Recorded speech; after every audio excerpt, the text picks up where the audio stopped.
नमस्कार दोस्तों, कैसे हैं आप लोग। उम्मीद करते हैं अच्छे होंगे और अपना बहुत ख्याल रख रहे हैं। एक हमारे व्यूअर का कमेंट था कि सर टेप और ड्रिल का साइज़ हम कैसे जान पाएंगे।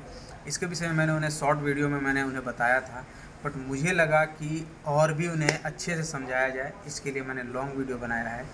तो उन्होंने 8 के बोल्ट के लिए पूछा था, उसके लिए मैंने बता दिया है। इसमें भी बता दूंगा, 6 के लिए भी बता दूंगा, 5 के लिए भी बता दूंगा, 10 के लिए भी बता दूंगा, 12 के लिए भी बता देता हूँ, ताकि आपका जो काम करने का तरीका है ना वो आसान हो जाए। कैसे कैलकुलेशन करेंगे कि हमारा जो टेप इतने का है तो हम कितने का ड्रिल लगाएं, अगर हमारा 12 का टेप है तो हमें कितने का ड्रिल लगाना होगा, सब कुछ उसके ऊपर मेंशन भी किया होता है। लेकिन मैं चाहता हूं कि आपको बता दूं और आपका काम आसान हो जाए, क्योंकि कई सारे जो व्यूअर हैं वो कमेंट करते हैं, जिन्हें पता है उन्हें तो काफ़ी अच्छा है, उन्हें पता है, और जिन्हें नहीं पता है वो वीडियो को पूरा वॉच करें। तो आइए हम समझ लेते हैं कि जो टेप हमारा होता है, टेप सेट होता है, उसके ऊपर सब कुछ लिखा रहता है। तो हमें कितने का ड्रिल मारना होगा, अगर मान के चलिए कि 8 का टेप है तो कितने का ड्रिल लगाएं, 6 का टेप है तो कितने का ड्रिल लगाएं, 5 का टेप है तो कितने का ड्रिल लगाएं, 10 का टेप है तो कितने का ड्रिल लगाएं, और 12 का टेप है तो कितने का ड्रिल लगाएं। आप इसको समझ लीजिएगा तो एमएम में जो भी टेपिंग करने का तरीका होता है वो आपको बहुत ही आसानी से पता चल जाएगा। तो आइए चलते हैं टेप सेट की तरफ और आपको नोटबुक के ऊपर अच्छे से समझाने का प्रयास करते हैं। तो जैसा कि अब आप देख पा रहे हो कि यहाँ पे कुछ मैं टेप सेट रखा हूँ। आप देखिए, ये हमारा टेप है, और ये अगर हमारा 10 का टेप है तो मुझे कितने का ड्रिल लगाना होगा, ये लगभग टेप सेट के ऊपर भी लिखा हुआ आता है। और अगर जिसके ऊपर नहीं लिखा हुआ है तो हम क्या करेंगे, और अगर आप देखेंगे ना तो इस टेप के ऊपर देखेंगे तो यहाँ पे साइज लिखा रहता है, ठीक है। और साइज के बाद जो चूड़ी रहती है ना वो भी लिखा रहता है। तो कितने का चूड़ी है, मान के चलिए अगर ये 10 का है तो इस पर 10 इंटू 1.5 ऐसे लिखा रहेगा। तो ये 1.5 क्या है, अगर आपको नहीं पता है तो फंसिएगा ना, और जिससे पता है तो कोई बात नहीं। आइए हम समझते हैं इसको अच्छे तरीके से। ये हुआ कुछ टेप सेट। आप जैसे यहाँ पर देखिए, ये 5 mm का टेप है, ठीक है। यहाँ दे रहा है M5 इंटू 0.8, शायद आप देख पा रहे हो। बिल्कुल मैं आपको शब्द में बता रहा हूँ, M5 का टेप है इंटू 0.8। अब अगर हमें इसके लिए ड्रिल लगाना हो तो हम कितने का ड्रिल लगाएंगे, और ये 0.8 क्या है, ये क्वेश्चन मार्क में आता है ना। आइए इसे हम समझ लेते हैं।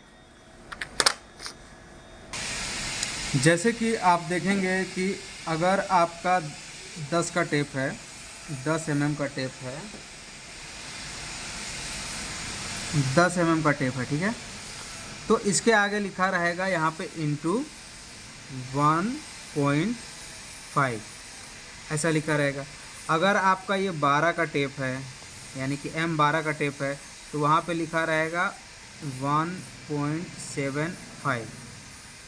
अगर आपका 8 का टेप है, यानी कि 8 mm का टेप है, तो यहाँ पे इंटू लगा के वहाँ पे आपका लिखा रहेगा 1.25, ठीक है। इसी तरीक़ा से अब मान के चलिए कि आपका 5 का टेप है, तो इसके आगे लिखा रहेगा 0.8। तो ये जो साइज इधर लिखा हुआ है ये क्या है, ये तो आपको पता चल गया कि 10 का है, 12 का है, 8 का है, और ये 5 mm का है, ठीक है। लेकिन ये जो हमारा लिखा हुआ है ये क्या है, ये हमारा थ्रेड साइज होता है। ये चूड़ी है, ये चूड़ी साइज है, ठीक है। ये बात याद रखिएगा। ये 1.5 पिच का चूड़ी है, ये 1.75 का चूड़ी है, ये 1.25 का चूड़ी है, और ये 0.8 का चूड़ी है। तो अगर ये चूड़ी है तो मान के चलिए कि हमारे पास 10 का टेप है, तो हम इसमें जो ड्रिल साइज लगाएंगे वो कितने का लगाएंगे।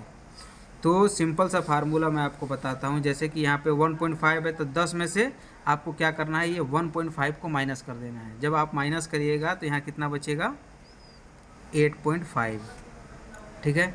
मैं आपको कैलकुलेटर पर करके दिखाता हूँ। तो जैसा कि मैंने आपको 10 का बता दिया, अब मान के चलिए 12 का है, तो आप क्या करिए 12, और उसके बाद इसमें आपको माइनस करना होगा 1.75, लगभग आपका 10-25 का, यानी कि आप जो इसमें ड्रिल घुमाएंगे वो जो ड्रिल साइज आएगा वो 10.2 का, ठीक है। ये बात आप याद रखिए, ठीक है। उसी तरीके से अब 8 का है, तो अब यहाँ पे क्या करिएगा, आप 8 में से माइनस कर दीजिए कितना, 1.25, बचा कितना 6.75। जो ड्रिल साइज होगा वो 6.75 75, यानी कि 6.7 का लगा लीजिए या 8 का लगा लीजिए, ठीक है, थोड़ा बहुत का चल जाता है। अब फिर इसको कट करिए। अब नीचे कितना आ रहा है आपका, देखिए 5 mm का है ना, तो ये हमने किया 5 माइनस 5 माइनस 0.8, यानी कि आपका जो ड्रिल लगेगा वो 4.2 का ड्रिल लगेगा, ठीक है। ये बिल्कुल ही mm का तो बिल्कुल ही आसान होता है समझना कि हमें कैसे निकालना है। अगर आपको फिर से मैं बता दूं, 10 के लिए 8.5 का, 12 के लिए 10.2 का, 8 के लिए 6.7 का और 5 के लिए 4.2 का। तो ये हमारा जितना थ्रेड होता है ना, मिलीमीटर में जितना भी हमारा थ्रेड होता है उतना हम माइनस करेंगे तो हमारा ड्रिल साइज होगा। बिल्कुल ही आसान शब्दों में आपको बता रहा हूँ, ऐसे आपको कोई नहीं समझाएगा, कोई नहीं बताएगा। तो जैसा कि मैंने आपको बता दिया कि बिल्कुल ही आसान है टेप से ड्रिल का निकालना। ये था mm का जो टेप होता है उसका साइज़ निकालना। सिंपल फार्मूला है कि आप टेप देखें कितने का है और जो आपका बोल्ट साइज़ है, ठीक है, जितने का उसमें थ्रेड होगा उतना आप माइनस कर दीजिए, वो आपका ड्रिल साइज़ है। ड्रिल लगाइए, टेप घुमाइए, बिल्कुल ही आपका काम आसान हो जाएगा। ये मिलीमीटर का है, ठीक है। इंच के विषय में अगर आप कमेंट करेंगे तो मैं आप लोगों के लिए इंच के लिए भी बताऊंगा कि इंच में कैसे निकालते हैं। mm में भी बहुत ही तरीके का डिफरेंस चूड़ी आती है, उसे भी निकालने का तरीका अगर आप कमेंट करते हैं, पूछते हैं और इस वीडियो को लाइक करते हैं तो आपके लिए फिर से वो वीडियो लेकर आऊँगा। अगर ये आपको पसंद आया है तो चैनल को लाइक करें, शेयर करें, सब्सक्राइब करें। फिर मिलेंगे किसी मज़ेदार वीडियो के साथ, तब तक के लिए जय हिंद, जय भारत।